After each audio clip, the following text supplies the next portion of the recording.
আল্লাহ রাব্বুল আলামিন জিবরিল ফেরেশতাকে ডাক দিয়ে আল্লাহ বলেন, আরে আমার জিবরিল,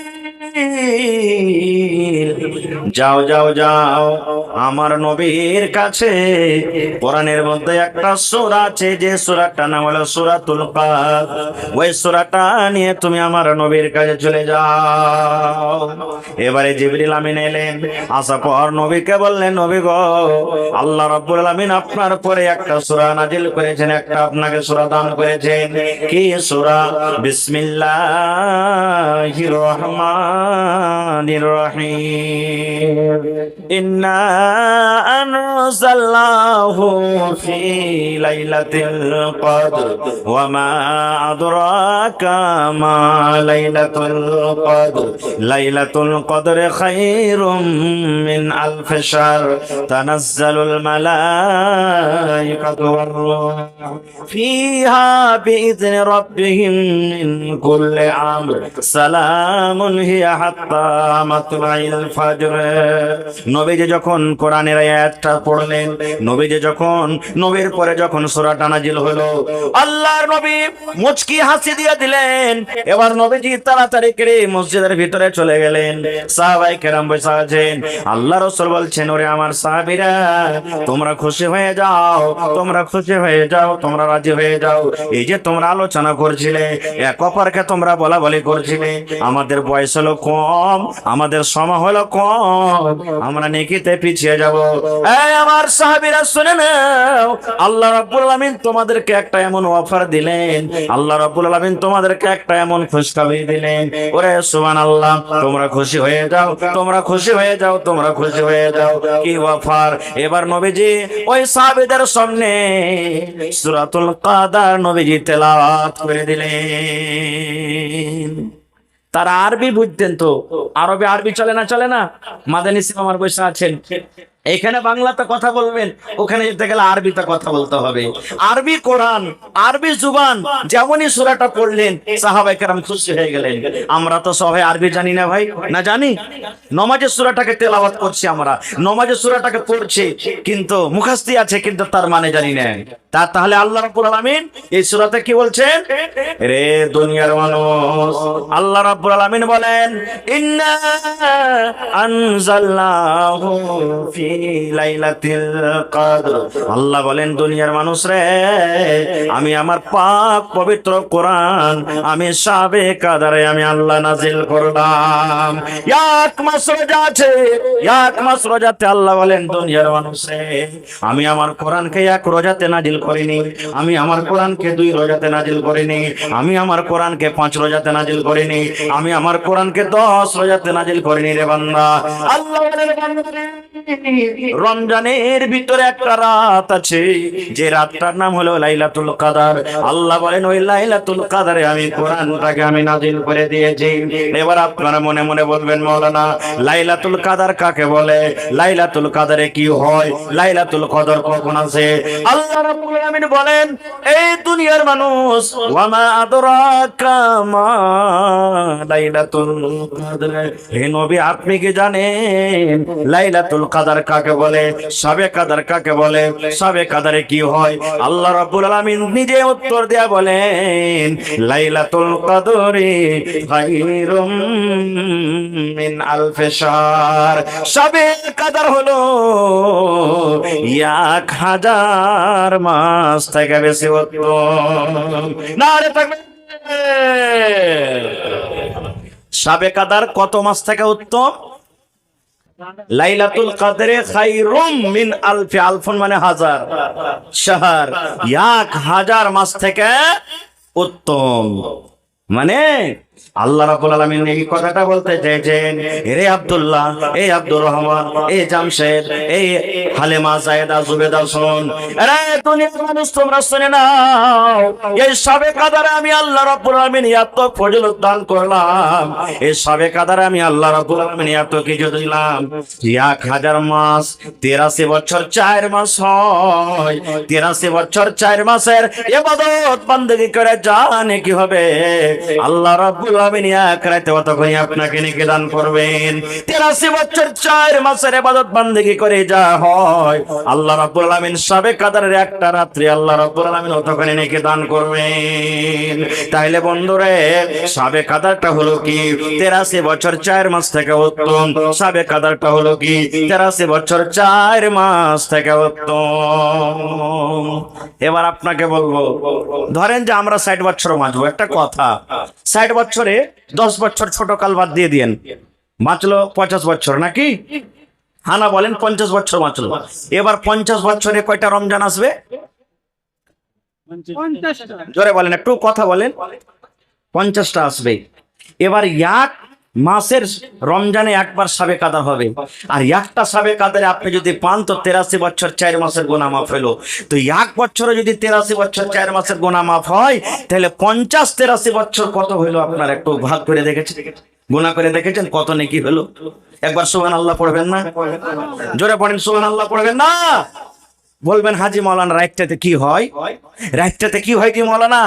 এই যে কেসা কাহিনীটা আপনারা শুনেছেন যে একটা বহু রাতের বেলাতে উঠেছে, দেখছে যে ঝালামালা হয়ে গেছে, তখন ও বকরিকে বাহির করবে। তো দেখছে যে একটা বাঁশের গাছ কানটাতে পড়ে আছে, তখন মনে করছে যে হারে বাঁশের গাছটা পড়ে আছে, তো বকরিটাকে বেঁধে দিই। এবার বকরিটাকে বেঁধে দিয়েছে। খানিক বাদ যদি দেখছে তো ওর শ্বাস দিয়ে উঠেছে, তখন দেখছে তো বাঁশটাতে একবারে উঠে গেছে, আর বাঁশটা টুহিতে ওপরে যে বকরিটা লটকিচার প্যাঁ প্যাঁ প্যাঁ করে চিল্লাইছে। তখন ওর শ্বাস দিয়ে বলছে যে হাগে বহু কি ব্যাপার, ছাগলটা কি অত উঁচাতে বাঁধতে হয়? বহু কইছে কেনে জি বিমা আমার কি দোষ, বাঁশটাতে পড়েছিল, বাঁশটা পড়েছিল, আমি বেঁধেছি, উঁকাতে চলে গেল, তো আমি কি করব? এগুলা সব বানাওয়াটি কথা, ভুল কথা। বন্ধুরে আমার, শাবে কদরে কি হয় রে বন্ধু? আল্লাহ রাব্বুল আমিন আর দ্বিতীয় চান্স দিবেন কি দিবেন না জানি না। এই মজলিসের মধ্যে কত ভাই, কত মা, কত দাদা আজকে বসে আছেন। আগামী বছর বাঁচবো কি বাঁচবো না সেটা আল্লাহ জানেন। নাকি গত বছরে কত মানুষ দুনিয়া থেকে চলে গেছেন, রোজার মাস রেখে রোজা করে চলে গেছেন, আজকে দুনিয়াতে নাই। আজকে আমরা বেঁচে আছি রে ভাই, সামনে বছর পর্যন্ত বাঁচতে পারবো কি পারবো না সেটা আল্লাহ রাব্বুল আলামিন জানেন। তাইলে বুঝেন শাবে কদরের রাতে কি হয়। আল্লাহ বলেন তানাজ্জালুল মালাইকাতু ওয়ার রূহ। আল্লাহ রাব্বুল আমিনের ফেরেশতারা সে শাবে কদরের রাতে নাজিল হয়। ফেরেশতারা কিন্তু আমরা দেখতে পাই না, আমরা কে ফেরেশতারা দেখতে পাই। তানাজ্জালুল মালাইকা, মালায়েকা মানে ফেরেশতা, ফেরেশতারা সেই দিন নাজিল হয়। ওয়ার রূহ, আর রূহ থেকে মুরাদ জিবরিল ফেরেশতা সেই দিন আছেন। কত ফেরেশতা আছে? উলামায়ে কেরাম, মুহাদ্দিসিনে কেরাম বলছেন যে ওরে আল্লাহ, আল্লাহ রাসূল বলেছেন অন্য হাদিসে যে সেই রাতে মানে শাবে কদর রাতে এত ফেরেশতা আছে যে মনে হয় এই পৃথিবী থেকে আসমান পর্যন্ত কোনো এমন ফাঁকা জায়গা নেই যে জায়গাতে ফেরেশতা নাই। পড়েন সুবহানাল্লাহ, এত ফেরেশতা আছেন। এবার বলবেন হাজী মাওলানা ফেরেশতারা এসে কি করে? কি করে ফেরেশতারা? আল্লাহ রাব্বুল আলামিন সেটাও বলেন তানাজ্জালুল মালাইকাতু ওয়ার রূহু ফিহা বিইজনি রাব্বিহিম মিন কুল্লি আমর। ওই ফেরেশতারা নিজের মনে আসে না রে বন্ধু, নিজের মনে আসে না। আল্লাহ রাব্বুল আলামিন তারাকে দুনিয়ার জমিনে পাঠান, আল্লাহর আদেশ, আল্লাহর হুকুম নিয়ে আসেন। মিন কুল্লি আমর, প্রত্যেক হুকুম নিয়ে দুনিয়াতে আসে। সেই রাতে যদি আল্লাহকে বলেন আল্লাহ রে আমাকে তুমি একটা সুন্দর বাড়ি করে দিও আল্লাহ, যদি আপনার দোয়াটা কবুল হয়ে যায় আল্লাহ রাব্বুল আলামিন সুন্দর বাড়ির ব্যবস্থা করে দেবেন। সেই রাতে যদি দোয়া করেন আল্লাহ জামাই ভালো দিও, বেটি মানুষ হয়ে গেল আল্লাহ, আল্লাহ তুমি জামার ব্যবস্থা করে দাও, যদি আপনার দোয়া কবুল হয়ে যায় আল্লাহ রাব্বুল আলামিন আপনার জামার ব্যবস্থা করে দিবে। আল্লাহকে যদি বলেন আল্লাহ আমার ছেলেরাকে মেয়েরাকে যাতে আমি পড়িয়ে লিখে আল্লাহ দিনদার নেককার করতে পারি, আল্লাহ আমার ছেলেকে মাস্টার করতে পারি, আমার ছেলেকে ডাক্তার করতে পারি, আমার ছেলেকে ইঞ্জিনিয়ার করতে পারি, দোয়া যদি কবুল হয়ে যায় বন্ধুরে আল্লাহ রাব্বুল আলামিন আপনার মনের কামনা আশাকে পুরো করে দিবেন।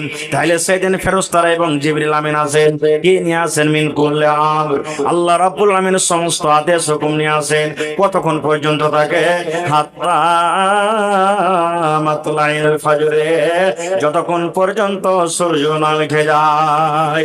নারে তাকবীর। মেলায় মানুষ কহে কথাতে কথাতে আবে শাবে কদরটা হলো চোখের পলকের জিনিস, চোখের পলক মারলে না শাবে কদর চলে গেল, যা, এটা ভুল কথা। জি 1 মিনিট, এটা হাদিসটা শেষ করে দিই। বলবে সাবে কাদার হলো চোখের পলকের জিনিস, এটা ভুল কথা। আল্লাহ বলছেন হাত্তা মাতলাইল ফাজরে, ওলামায়ে কেরাম বসে আছেন, জিজ্ঞাসা করেন ফজর পর্যন্ত থাকে। এবারে কোনদিন জিজ্ঞাসা করেছেন হাজি মৌলানা সাবে কাদারে কিছু স্পেশাল কোনো দোয়া আছে নাকি, কোনো গিফট আছে, কোনো অফার আছে? আছে।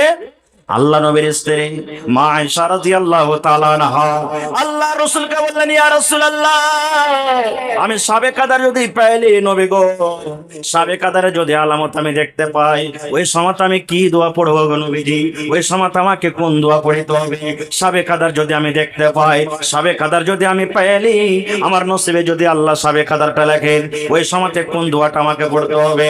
এরে আমার ভাইয়েরা মায়েরা খালারা ভালো করে শুনলেন গো মা, এই 3 দিন 4 দিন পর সবে কাদের রাত শুরু হয়ে যাবে। আল্লাহ নবী বললেন, আয়েশা রে, নবীজি নিজের বিবিকে কথাটা বলেছেন, কিন্তু শুধু বিবির জন্য খাস নয়, কিয়ামত পর্যন্ত যত নবীর উম্মত আসবেন সবার জন্য দোয়া।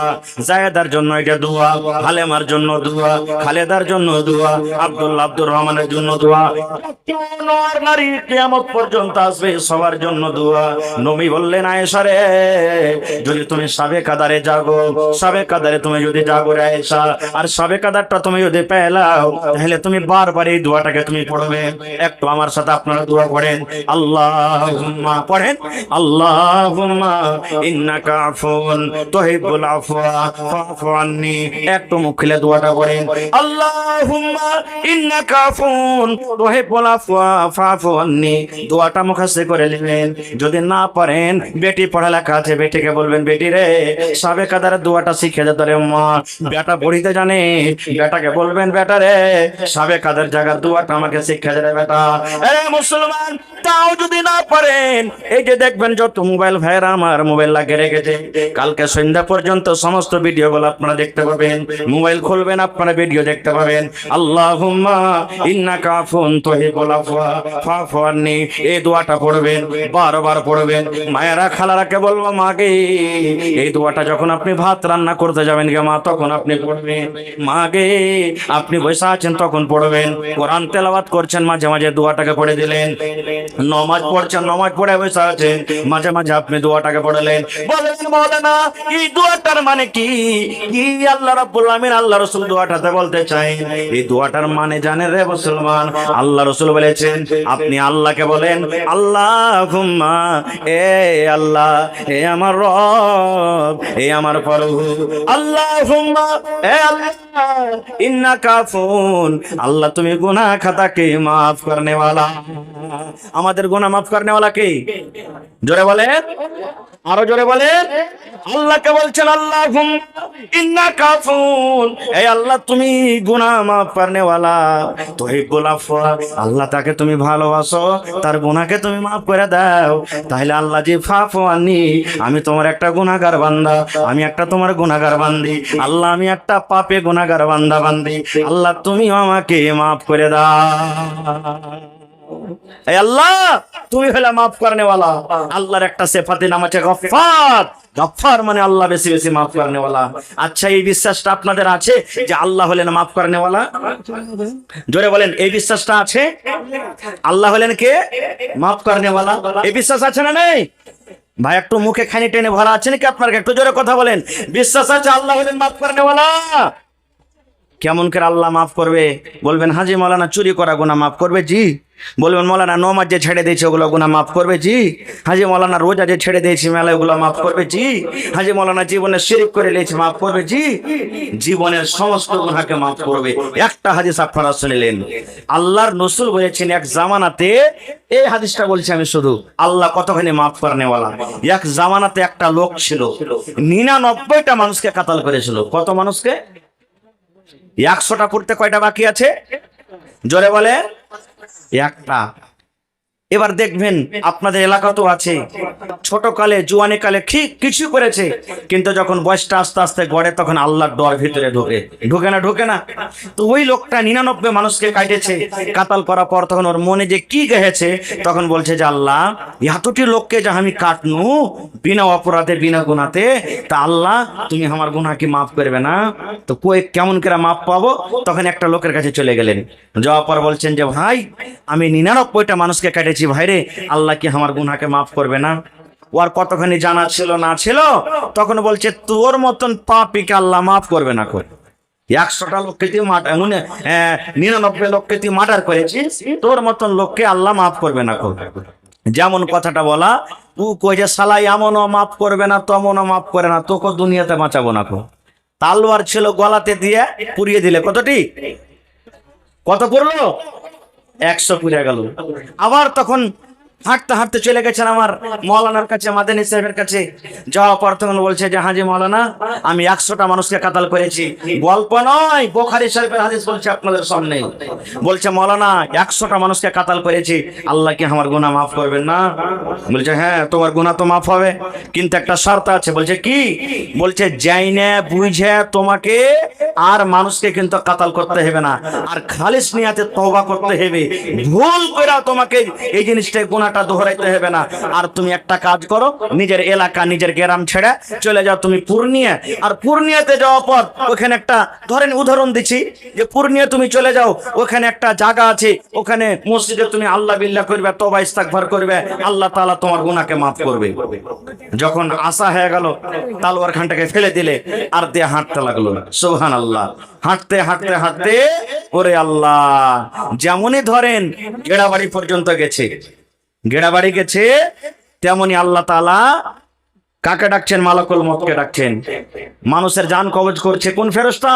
আজরাইল ফেরেশতা মালাকুল মউতকে আল্লাহ ডাকছেন। কি আল্লাহ রাব্বুল আলামিন নাক দিয়ে বলছেন, আরে আমার মালাকুল মউত, আজরাইল ফেরেশতা,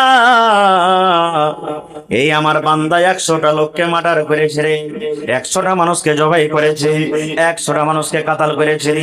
এই লোকটা পূর্ণিয়া বাজারে যাবে, এই লোকটা ওখানে ইবাদত বান্দেগি করবে। আরে মালাকুল মউত, এই লোকটা এখন গেড়াবাড়ি পাস করছে রে, এই লোকটা গেড়াবাড়ি পাস করছে, এই লোকটা হরদার ঢুকবো আছে, এখন হরদার বাজারে আছে রে। যা রে ফেরেশতা, যা যা, ওই লোকটা জান তুই কবজ করে নে, এই লোকটা যেন পূর্ণিয়া না পৌঁছতে পারে, যা যা তার জান কবজ করে নে। এবার আল্লাহ রাব্বুল আলামিনের আদেশে মালাকুল মউত তাড়াহুড়া করে এলেন। আসার পর রাস্তাতে নবী বলেছেন ওই জান কবজ করে নিলেন, জান কবজ হয়ে গেল। এবার মজার ঘটনা শুনেন, জান্নাতের ফেরেশতা এসে হাজির হয়ে গেল, জাহান্নামের ফেরেশতা এসে হাজির হয়ে গেল। দুই ফেরেশতা টানা ঘোষা শুরু করে দিলেন। জান্নাতের ফেরেশতা বলছেন আমি লোকটাকে জান্নাতের ভিতরে নিয়ে যাব, জাহান্নামের ফেরেশতা বলছেন না না, লোকটাকে আমি জাহান্নামের ভিতরে নিয়ে যাব। দুই ফেরেশতাতে ঝগড়া চালু করে দিলেন, দুই আপসের ফেরেশতাতে কথাবার্তা শুরু হয়ে গেল। এবার জান্নাতের ফেরেশতা বলছেন রে জাহান্নামের ফেরেশতা, এই লোকটাকে আমি আল্লাহ জান্নাতে নিয়ে যাব। জাহান্নামের ফেরেশতা বলছেন না না, এই জান্নাতের ফেরেশতা, এই লোকটাকে আমি আল্লাহর জাহান্নামে নিয়ে যাব। এবার জাহান্নামের ফেরেশতা বলছেন এই জান্নাতের ফেরেশতা, কেন তুই তাকে নিয়ে যাবি জান্নাতের ভিতরে? জান্নাতের ফেরেশতা বলছেন জাহান্নামের ফেরেশতা রে, এই লোকটাকে কেন তুই জাহান্নামের ভিতরে নিয়ে যাবি বল? জাহান্নামের ফেরেশতা বলছেন রে জান্নাতের ফেরেশতা, লোকটা জীবনে কোনো নেক আমল করেনি রে, নিজের খাতাতে আমলে কোনোদিন নেক আমল কি জিনিস জানে না, নেক আমল কোনো লেখা নাই, একটা সালাম পর্যন্ত লেখা নাই, জীবনের নেক আমল তার নীল আছে। শুধু তা নয়, উপর থেকে 100টা লোককেই মার্ডার করেছে। ওর মধ্যে কত মাওলানা আছে, ওর মধ্যে কত হাজি আছে, ওর মধ্যে কত আল্লাহওয়ালা আছে, ওর মধ্যে কত মুত্তাকি আছে। 100টা লোককে মার্ডার করেছে, 100টা লোককে মার্ডার কারণেওয়ালা। এই জন্য আমি এই লোকটাকে আল্লাহর জাহান্নামে নিয়ে যাব। এবার জান্নাতের ফেরেশতা বলছেন না না না, আমি লোকটাকে জাহান্নামের ভিতরে যেতে দেব না, জান্নাতের ভিতরে নিয়ে যাব। জাহান্নামের ফেরেশতা বলছেন কেমন করে তুমি নিয়ে যাবে? এই লোকটা তো জীবনে কোনোদিন নেক আমল করেনি, উপর থেকে 100টা লোককে মার্ডার করেছে, কেমন করে তুমি জান্নাতের ভিতরে নিয়ে যাবে? জান্নাতের ফেরেশতা বলছেন জাহান্নামের ফেরেশতা রে, আমি জানি এই লোকটা জীবনে কোনোদিন নেক আমল করেনি রে, নেক আমল করেনি, জীবনে কোনোদিন নেক আমল কি জিনিস জানে না, বুঝে না, উপর থেকে 100টা লোককে মার্ডার করেছে। কিন্তু জাহান্নামের ফেরেশতা রে, এই লোকটা কাঢ়াগোলা থেকে তওবা করার জন্য তওবা করে বাড়ি থেকে বের হয়েছে, পূর্ণিয়া যাবে। এবার হরদা বাজার পর্যন্ত পৌঁছে গেছে। আল্লাহ রাব্বুল আলামিনের ডরে, জাহান্নামের ডরে, কবরের ডরে, কিয়ামতের ডরে এমন ভাবে তওবা করেছে, এমন ভাবে তওবা করেছি, আল্লাহ রাব্বুল আলামিন তার তওবাকে কবুল করে জীবনের গুনাহকে আল্লাহ তার মাফ করে দিয়েছেন। এই জন্য আমি লোকটাকে আল্লাহর জান্নাতের ভিতরে নিয়ে যাব। বলছেন না, যেতে দেবো না আমি। শেষ কথা, আল্লাহ রাব্বুল আলামিন আরো একটা ফেরেশতাকে বলেন, যাও ওরকে ফয়সালাটা করে দাও, যাও। এবার সেই ফেরেশতা এলেন, আসা পর তখন বলছেন যে হারে ভাই, কি হয়েছে তোমাদের, কারণটা কি, কেন তোমরা এরকম করছো? তখন জান্নাতের ফেরেশতা বলছেন, এই লোকটাকে আমি জান্নাতের ভিতরে নিয়ে যাব, কিন্তু জাহান্নামের ফেরেশতা যেতে দেয় না। জাহান্নামের ফেরেশতা বলছেন, এই লোকটাকে আমি জাহান্নামের ভিতরে নিয়ে যাব, কিন্তু জান্নাতের ফেরেশতা যেতে দেয় না। সারা ঘটনা যখন শুনলেন তখন বলছেন যে আচ্ছা তোমরা দু ফেরেশতা বলো তো এই লোকটা কোথা থেকে আসছে? তো বলছে কাঠাগোলা থেকে আসছে। বলছে কোথায় যাবে? না তো পূর্ণিয়া যাবে। বুঝার জন্য আপনাকে বলছি। এবার যে জায়গাতে লোকটা মারা গেছে এই জায়গাটার নাম কি? বলছে হরদা। এবার আপনি বলেন তো কোন দিকে বেশিখানি আছে? বেশিখানি চলে গেছে না বেশিখানি আছে? জোরে বলেন, একটু মুখ খোলেন। বেশিখানি চলে গেছে নাকি? এবার ফেরেশতারা বলছেন যে কাঠাগোলা থেকে লোকটা এসেছে, পূর্ণিয়া যাবে, এটা হলো হরদার বাজার, তো এই লোকটা বেশিখানি তো চলে এসেছে, কমখানি আছে। এবার ফয়সালা দেখেন, সেই ফেরেশতা ফয়সালা দিয়েছে, আরে জাহান্নামের ফেরেশতা শুনে নে, এই লোকটা আল্লাহর জান্নাতে যাবে রে, আল্লাহর জান্নাতে যাবে, আল্লাহর জান্নাতে যাবে। এই জন্য আল্লাহর জান্নাতে যাবে রে। এই লোকটা পাপের জায়গা থেকে, এই লোকটা গুনার জায়গা থেকে, এই লোকটা যেই জায়গা থেকে আসছে সেই জায়গা থেকে হাঁটতে শুরু করেছে। হাঁটতে হাঁটতে যে জায়গাতে যাবে মানে নেকির দিকে বেশিখানি এগিয়ে গেছে, পাপের জায়গা থেকে নেকির দিকে বেশিখানি এগিয়ে গেছে, কমখানি বেঁচে আছে রে। এই জন্য এই লোকটা আল্লাহর জান্নাতের ভিতরে যাবে।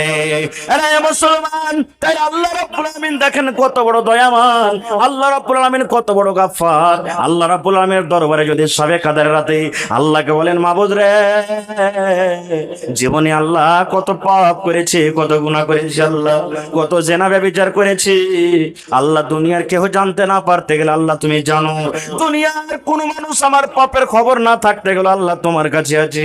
আল্লাহ আমি তোমার পাপী গুনাহগার বান্দা, আল্লাহ তুমি দয়া করে আমার জীবনের গুনাহকে মাফ করে দাও। বন্ধুরে, যদি এরকম ভাবে খালিস তওবা আপনি করেন আর আল্লাহর ডরে, জাহান্নামের ডরে, যদি কবরের ডরে, কিয়ামতের ডরে কানতে কানতে যদি চোখ দিয়ে এক ফোঁটা যদি আপনার আল্লাহর ডরে পানি ঝরে যায়, আল্লাহর ভয়ে যদি চোখ দিয়ে এক ফোঁটা পানি ঝরে যায়, আপনার এই পানিটা জাহান্নামের আগুনকে আপনার জন্য নিভিয়ে দিবেন। নারে তাকবীর। ভাই আমার, তাহলে এই শবে কদরটা ভাই ইজ্জতের রাত, সে রাতটার ইহতিরাম করতে হবে আমাদেরকে। ভাইরে, কি করবেন সেই রাতের বেলাতে? একটু আর 2 মিনিট আপনাদেরকে বলে দিই। এই আমার ভাইয়েরা বোনেরা, ছোট ছোট ভাইয়েরা বোনেরা শবে কদর জাগবে, দেখবেন আপনার এলাকাতে কেমন ভাবে জাগছে না জাগছে। যেমন জোহরের নামাজের টাইম হলো, জোহরের নামাজ পড়ে ওরা চাঁদা তুলতে লাগে, ছোট ছোট বেটি ছেলেগুলা। আরে মা কি তুই জানিস না আজকে শবে কদর জাগতে হবে, তুই বিস্কুট কিনে কিনে পালা লাগিয়ে দেবে মসজিদে, লাগাই না? এরকম হয় আপনার থেকে 5 প্যাকেট 10 প্যাকেট বিস্কুট কিনে জমা লাগিয়ে দিবে, 2 কিলো 3 কিলো চিনি কিনে নিয়ে চলে আসবে। হায় আল্লাহ, ইয়ারা ঘোড়ার ডিম জাগবে, ওই চাই বিস্কুট খেয়ে খেয়ে খালি দিন কাটছে আর রাতটা কাটছে। এটা জাগার নিয়ম নয় রে ভাই, কেমন করে জাগতে হবে? জাগার নিয়ম কি আল্লাহ বাঁচিয়ে রাখে, ইনশাআল্লাহ সময় পেলে পরে বলবো, এটাকে আমি পেন্ডিং এ রাখলাম। তবে এই জালসাটা কিসের ভাই? জোরে বলেন, আরো জোরে বলেন। আচ্ছা আপনি বলেন তো, যদি এই দুনিয়াতে আল্লাহ তাবারাক ওয়া তাআলা আমাদেরকে পাঠালছেন, আর এই দুনিয়াতে আসা পর আল্লাহ রাব্বুল আলামিন কিছু আমলের কথা দিয়েছেন, সেই আমলটা যদি আমরা করতে পারি, আল্লাহ রাব্বুল আলামিন যদি আমাদের আমলে রাজি হয়ে যান, তাহলে তার বিনিময়ে তার বদলাতে আল্লাহ জান্নাত দিবেন। সেই আমলগুলোর মধ্যে একটা আমল কি আছে জানেন? আল্লাহ রাসূল সাল্লাল্লাহু আলাইহি ওয়াসাল্লাম 1400 বছর আগে এলান করে দিয়েছেন, মান বানা লিল্লাহি মসজিদান বানাল্লাহু লাহু বাইতান ফিল জান্নাহ। আল্লাহ নবী বলেছেন, আল্লাহ রাব্বুল আলামিনকে সন্তুষ্ট করার জন্য, রাজি করার জন্য যে এখন আল্লাহর ঘর বানাবে, মসজিদ নির্মাণ করবে, মসজিদ বানাবে, বানাল্লাহু লাহু বাইতান ফিল জান্নাহ, আল্লাহ রাব্বুল আলামিন তার জন্য জান্নাতের ভিতরে এখন ঘর বানিয়ে দিবেন। আপনি 5 মঞ্জিলা বাড়ি বানিয়ে নিয়েছেন, বাড়ি বানার আপনাকে ফজিলত বয়ান করা হয়নি, বাড়ি বানার দরকার, বাড়ি বানাইতে হবে, কোনো গুনার কথা নয়। কিন্তু বন্ধুরে, আল্লাহ রাসূল বলেছেন, উম্মত রে, তোমরা যদি আল্লাহর ইবাদতের জন্য, আল্লাহকে রাজি করার জন্য এখানটা তোমরা ঘর বানাইতে পারো। আল্লাহ রাব্বুল আলামিন তোমার জন্য জান্নাতের ভিতরে এখন ঘর বানিয়ে দিবে। দুনিয়াতে তুমি ইট দিয়ে, দুনিয়াতে তুমি বালু দিয়ে, দুনিয়াতে তুমি সিমেন্ট দিয়ে তুমি আল্লাহর ঘর জোড়ো বানাবে, আর আল্লাহ রাব্বুল আলামিন জান্নাতের ভিতরে এখন ইট সোনা, এখন ইট চাঁদি দিয়ে তোমার ঘর তৈরি করবেন। নারে তাকবীর। এখানে হাজী সাহেবেরা কেউ আছেন? সুবহানাল্লাহ। এখানে হাজী সাহেবেরা কেউ আছেন? আমার মাদিনী সাহেব দেখে এসেছেন মসজিদে নববী, যেটা মদিনাতে মসজিদ আছে। নবীজি যখন হিজরত করে এলেন, মসজিদ বানাইতে হবে, নবীজি সাহাবীদেরকে বলছেন, হাগো এই জমিনটা হলো কার? তো সাহাবায়ে কেরাম বলছেন, হুজুর দুটা বাচ্চা, ইয়াতিম বাচ্চা, বাপ হারা, বাপ নাই, সাহাল এবং সোহেল, বাপ নাই, ইয়াতিম বাচ্চা, 5 বছর 10 বছরকার বাচ্চা। রাসূল বলছেন ওরাকে ডাকো। নবীর কথা শুনে দুটা ভাই দৌড়াতে দৌড়াতে এলেন। কি বলছেন নবীজি? নবীজি বলছেন, বাবারে এই জমিনটা হলো কার? তো ইয়াতিম বাচ্চা দুটা বলছেন, হুজুর আমাদের জমিন। তো রাসূল বলছেন, জমিনটা বিক্রি করবে না? ইয়াতিম বাচ্চা দুটা বলছেন, হুজুর কেন বিক্রি করব, কি দরকার রয়েছে? বলছে এখানে আল্লাহর ঘর বানবে। ওরে আল্লাহ, আমার ভাইয়েরা শুনেন, আমার মায়েরা খালারা শুনেন, ওরে আল্লাহ, আল্লাহর ঘর বানবো বলে দুটা ইয়াতিম বাচ্চা বলছে, নবী গো আমরা জমিন বিক্রি করব না। আল্লাহ রাসূল গো জমিন বিক্রি করব না, আল্লাহর ঘরের জন্য আমরা দুটা ভাই জমিনকে আমরা দান করে দিলাম, ওকফে করে দিলাম। দয়া রাসূল বললেন, না তোমাদের জমিন দান লওয়া হবে না, বাবারে তোমরা জমিন বিক্রি করো, তোমাদের জমিন দান লওয়া হবে না। ইয়াতিম বাচ্চা দুটা বলছেন, হুজুর আমাদের বাপ নাই বলে আমাদের দানটাকে হেকারত করবেন, হুজুর আমরা ছোট বাচ্চা বলে আমাদের দানটাকে আপনি নেবেন না। আল্লাহ রাসূল বলছেন, বাবুরে তোমাদের বাপ নাই বলে তোমাদের দানটাকে আমরা হেকারত করবো তা নয়। এই আল্লাহর বান্দারা শোনো, তোমরা ছোট বাচ্চা এই জন্য তোমাদের দান নেব না এরকম কোনো কথা নাই রে বাবা। আজকে তোমরা ছোট বাচ্চা, কাউরের বয়স 5 বছর 10 বছর 12 বছর হয়ে আছে, এখন তোমরা যদি জমিনটাকে দিয়ে দাও তাহলে পরে কাল লোকেরা আমার পরে ইলজাম লাগাবে, দেখো তোমাদের নবী কেমন রে, দুটা ইয়াতিম বাচ্চার কাছ থেকে জাবরান জমিন কেড়ে মসজিদ তৈরি করেছি, এরকম আমি আমার পরে যেন কলঙ্ক না আসি। নবী তখন আবু বকরকে বললেন, আবু বকর জমির যা দাম আছে তুমি পাতা করো, মদিনার জমিনের দাম কি, এই জমিনের কত দাম হবে, আবু বকর তুমি যাও যাও আর এই জমিনটাকে তুমি কিনে যত টাকা লাগবে ইয়াতিম বাচ্চাটাকে তুমি দিয়ে দাও। ভাই আমার, আজকে দেখবো সেই সাহাল সোহেলের জোড়া কি হবে।